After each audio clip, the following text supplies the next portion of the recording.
इस मूवी की स्टोरी एक ऐसे शख्स की है जो एक कार चुराने जाता है, लेकिन कुछ ऐसा हो जाता है कि वो उसी कार के अंदर फंस जाता है। वो कितनी भी कोशिश कर ले बाहर नहीं निकल पाता। आखिर ऐसा क्यों होता है, चलो जानते हैं इस मूवी की स्टोरी में। मूवी की शुरुआत एक हाई सिक्योरिटी एरिया से होती है। उसी वक्त जॉन नाम का आदमी वहां से गुजर रहा होता है। आसपास कोई नहीं होता तो वो मौके का फायदा उठाकर पास में खड़ी SUV का दरवाजा खोलकर अंदर घुस जाता है। जॉन असल में एक चोर होता है जो कार से कुछ चुराने के इरादे से आया होता है। वो कार को लेकर भागता तो नहीं, लेकिन उसमें लगे साउंड सिस्टम और डैशबोर्ड की चीजें निकाल लेता है। फिर पीछे की सीट पर बैठकर टॉयलेट भी कर देता है। जब सारा काम हो जाता है और वो बाहर निकलने की ट्राई करता है तो दरवाजा लॉक होता है। बाकी सारे दरवाजे भी बंद होते हैं। वो घबरा जाता है और शीशे तोड़ने की कोशिश करता है, लेकिन कितनी भी जोर से लात मारे शीशे नहीं टूटते, और टूटे भी कैसे, सब बुलेट प्रूफ होते हैं। फिर जॉन डोर के प्लास्टिक पार्ट को तोड़कर अंदर से खोलने की कोशिश करता है, मगर इसमें उसके हाथ में चोट लग जाती है। जब कोई ऑप्शन नहीं बचता तो वो बैग से गन निकालकर सामने की विंडशील्ड पर गोली चलाता है, लेकिन इसका भी कोई फायदा नहीं होता क्योंकि ग्लास बुलेट प्रूफ होता है। उल्टा बुलेट रिफ्लेक्ट होकर उसके पैर में लग जाती है। जॉन दर्द में होता है और खून रोकने के लिए अपने घाव पर टी-शर्ट बांध लेता है। तभी बाहर एक औरत आती है जो कार के शीशे में अपना लिपस्टिक ठीक करती है। इससे ये पता चलता है कि कार के ग्लास पोलराइज्ड हैं, यानी बाहर से अंदर कुछ नजर नहीं आता, और फिर वो औरत वहां से चली जाती है। इसके बाद जॉन अपने फोन से वाइफ को कॉल करने की कोशिश करता है, लेकिन फोन की बैटरी खत्म हो चुकी होती है और वो बंद हो जाता है। अब जॉन बुरी तरह फंस चुका होता है। उसके पास न कुछ खाने को होता है न ही पीने को, बस थोड़ी सी कोल्ड ड्रिंक होती है। किसी तरह पहली रात गुजर जाती है। अगली सुबह उठकर जॉन वो रेडियो जो उसने निकाला था फिर से लगाता है और म्यूजिक चलाकर खुद को शांत करने की कोशिश करता है। फिर से डोर तोड़ने की ट्राई करता है। तभी कार में एक कॉल आता है। जॉन कॉल रिसीव करता है। कॉल करने वाला बताता है कि उसका नाम डॉक्टर एंड्रिक है और ये कार उसकी है। वो कहता है कि उसकी कार अब तक 28 बार चोरी हो चुकी है और अब ये 29वीं बार है, लेकिन जॉन बस इतना कहता है कि मुझे बाहर निकालो।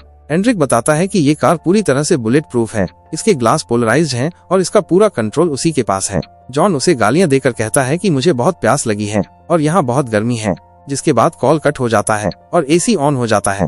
इससे जॉन को थोड़ी राहत मिलती है, लेकिन एंड्रिक ने AC उसकी मदद के लिए नहीं बल्कि उसे टॉर्चर करने के लिए चालू किया था। धीरे धीरे अंदर बहुत ठंड बढ़ जाती है। जॉन अपनी टी-शर्ट वापस पहन लेता है और AC के वेंट को जीन्स के कपड़े से बंद करने की कोशिश करता है, लेकिन कार के अंदर अब बहुत ज्यादा ठंड हो जाती है। थोड़ी देर बाद फिर कॉल आता है। जॉन फिर से गाली देता है और बाहर निकालने को कहता है। एंड्रिक कहता है कि कुछ सवालों के जवाब दो तभी बाहर निकल पाओगे। वो पूछता है कि अगर तुम्हारा बेटा चोरी करता हुआ पकड़ा जाए तो तुम क्या करोगे। जॉन कहता है कि मैं उसका कान पकड़कर पुलिस के हवाले कर दूंगा, लेकिन एंड्रिक कहता है कि कोई बाप ऐसा नहीं कर सकता। फिर कुछ टाइम बाद जॉन बाहर पुलिस को देखता है। वो मदद के लिए चिल्लाता है, लेकिन आवाज बाहर नहीं जाती। पुलिस वाला कार के चारों तरफ घूमता है और उसका चालान काटकर चला जाता है।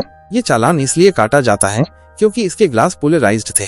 बाहर चाहे बारिश हो रही हो, लेकिन जॉन यहाँ प्यास से तड़प रहा था। तभी फिर से कार में कॉल आता है और जॉन उससे पानी मांगता है। एंड्रिक अब उसका नाम और ID नंबर पूछता है। जब जॉन सब कुछ बता देता है तो एंड्रिक उसे पानी देता है। कार के पीछे एक छोटे से पाइप से फिल्टर किया गया पानी बोतल में आता है, जो देखने से ही साफ नहीं लगता, लेकिन जॉन इतनी प्यास में सब कुछ भूलकर पूरा पानी पी जाता है। फिर रात हो जाती है और उसे भूख भी बहुत लग रही होती है। उसी वक्त वो देखता है कि एक डिलीवरी बॉय पिज्जा देने आता है, लेकिन सामने खाना होते हुए भी वो खा नहीं सकता।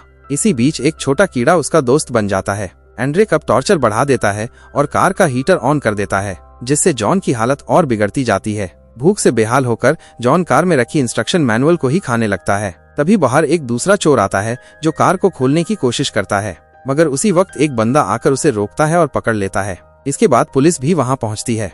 बाहर इतना सब कुछ हो रहा होता है, लेकिन किसी को ये नहीं पता होता कि कार में कोई मरने के कगार पे है। रात होते होते जब जॉन भूख से टूट चुका होता है तो वो उस कीड़े को खाने की सोचता है, मगर फिर रुक जाता है।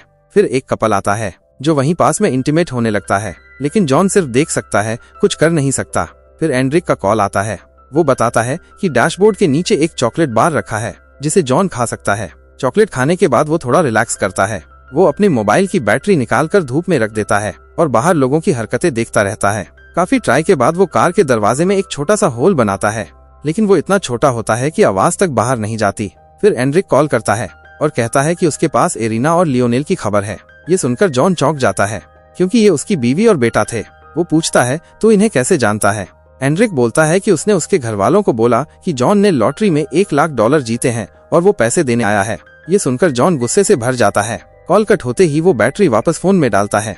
फोन ऑन होता है तो वो फौरन एरिना को कॉल करता है, लेकिन वो कॉल नहीं उठाती। तो वो वॉइस मेल छोड़ देता है और फोन फिर से डेड हो जाता है। अगली सुबह जॉन बोर होकर बार बार कार का स्टार्ट बटन दबाता है और आखिरकार कार स्टार्ट हो जाती है, लेकिन उसका रिवर्स गियर अटका होता है। फिर वो कार को पीछे ले जाकर टक्कर मार देता है, जिससे वो बाहर निकल पाता है। वो पास के पेट्रोल पंप वाले कैफे में जाकर पानी की बोतल और बर्गर उठाकर खाने लगता है। तभी सिक्योरिटी गार्ड आता है और बोलता है कि इसके पैसे देने होंगे, लेकिन जॉन उसे गोली मार देता है। फिर पता चलता है कि ये सब सिर्फ एक सपना था। असल में जॉन अब पूरी तरह हार चुका है, इसलिए वो गन से खुद को मारने की कोशिश करता है। वो ट्रिगर दबाता है, लेकिन गन में बुलेट नहीं होती। वो गन फेंक देता है। तभी फिर से एंड्रिक का कॉल आता है और वो इस बार सामने आ जाता है। जॉन उसे देखता है, लेकिन कोई रिएक्शन नहीं देता, क्योंकि अब उसमें कोई ताकत नहीं बची थी। एंड्रिक कार के अंदर आता है और उससे बात करता है। जॉन उसे सिगरेट मांगता है और मौका पाकर उसकी गन छीन लेता है। वह उस पर गोली चला देता है और किसी तरह कार से निकलकर जान बचाता है। फिर वो रेंगते हुए यहाँ से भागने की कोशिश करता है। अब उसमें इतना दम भी नहीं बचा था कि आवाज लगाकर किसी से हेल्प मांग सके।